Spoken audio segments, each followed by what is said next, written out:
The language we're learning in this course is Biblical Hebrew. People ask me what's the difference between Biblical Hebrew and modern Hebrew, the Hebrew that's spoken on the streets of Jerusalem in modern Israel. I tell them this. As a rough approximation, you can think of the difference between Biblical Hebrew and modern Hebrew as something like the difference between Shakespeare and modern English. If you try to read Beowulf, you've got to use a translation. Shakespeare could be translated into modern English, but it's close enough that we can actually read it or hear it and maybe have certain things explained to us. Take the expression from Hamlet, caviar to the general. Actually, Shakespeare wrote caviar-y. We don't say it that way anymore. Nowadays, when we hear the general, we think of a man in a military uniform. What Shakespeare meant by it was the general public. Hamlet was complaining that something was too highbrow. It was like giving caviar to Joe Sixpack. You wouldn't want Shakespeare translated that way, but most of us do need some of Shakespeare's language explained. Like us with Shakespeare, when Israelis read the Bible, they can understand a lot of it, but not all of it. And again, like us, some of what they think they do understand, they're actually misunderstanding. The syntax of modern Hebrew is different. Some of the biblical vocabulary has changed meaning, but the morphology, the forms of nouns, verbs, adjectives, very similar in biblical Hebrew and modern Hebrew. But how could that be? Shakespeare wrote not much more than 400 years ago, and the oldest texts in the Bible are more than 3,000 years old, 2,000 years older than Beowulf. Why isn't it completely incomprehensible to modern-day Hebrew speakers? Well, there's a couple of answers. For one, the Bible is so central to the identity of the Jewish people that Hebrew could not wander too far away from it. The Bible's quoted liberally in Jewish prayer services, and if you recite biblical texts 3 times a day, even if that's not a language you speak, it is a language that somehow has soaked into you. Next, you could say that for 2,000 years or so, Hebrew was lightly used. It was never literally a dead language, but it was also never the primary language of people in any particular region. People who knew Hebrew most likely used some other language in most circumstances of daily life. Linguistic innovation happened more often and more frequently in the languages that were in more constant use, and less frequently in Hebrew, which was both less frequently used and tied to an extremely important and permanently fixed text.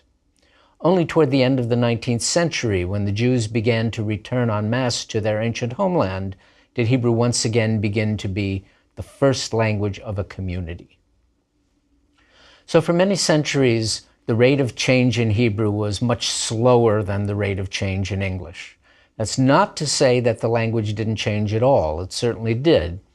But because some of the older biblical texts were linguistically updated as they were transmitted, we don't have a complete record of the changes that must have taken place. We do know some basic things about the way the Bible has changed over the centuries. The earliest biblical texts were written in an alphabet we call Paleo-Hebrew, that is, ancient Hebrew, like Paleolithic. It looks like this.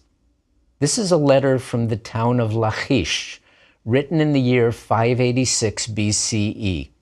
I don't want to get into the history or politics in detail, but King Nebuchadnezzar of Babylonia had decided it was time for them to conquer the kingdom of Judah, the last remnant of the kingdom of David and Solomon. This letter was written shortly before the Babylonians captured and destroyed the Judahite garrison in Lachish, and the very next to be destroyed was Jerusalem. For our purposes, what's important about this era are 2 population movements. The first in 597 BCE, when the Babylonians took a large group of hostages from Judah, among them the prophet Ezekiel. And the second in 586, after the destruction of Jerusalem, when again a large group was taken by force to Babylonia. As Jewish tradition looks at it, exiled to Babylonia. Toward the end of the 6th century BCE, after Babylonia was conquered by Persia, people from this group began returning to Judah, which was now a Persian province. All the languages of the overlords, Assyrians, Babylonians, Persians, were all written in cuneiform, writing systems that used hundreds of characters, like Egyptian hieroglyphs or like Chinese today. So these empires governed their underling nations in the language called Aramaic. Related to Assyrian and Babylonian, not to Persian, related even more closely to Hebrew. And most importantly, it's written like Hebrew in an alphabet of 22 characters. One of the things the returnees brought back with them was this Aramaic alphabet. It looks quite different from Paleo-Hebrew, but they are definitely cousins. And this Aramaic alphabet is what has been used to write Hebrew ever since.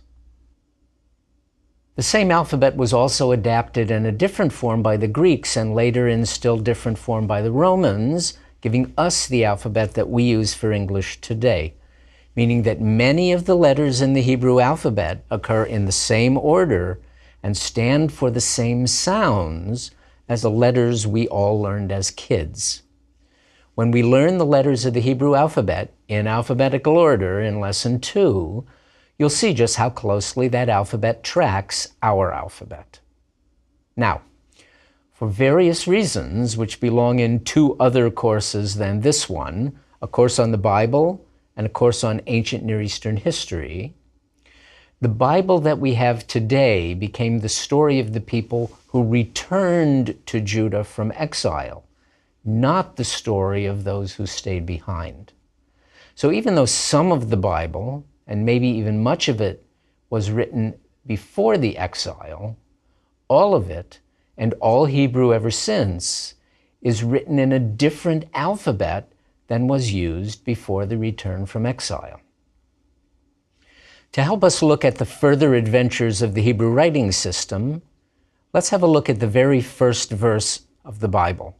In a printed Bible, it looks like this.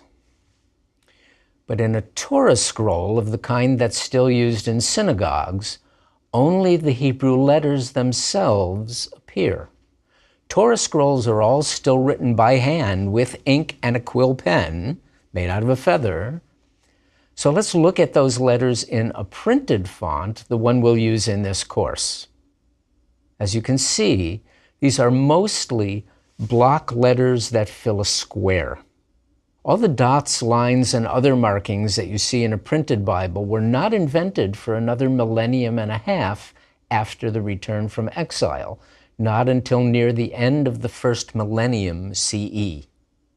Not much more than 1,000 years ago. Most important to understand is that the letters of the Hebrew alphabet are all consonants.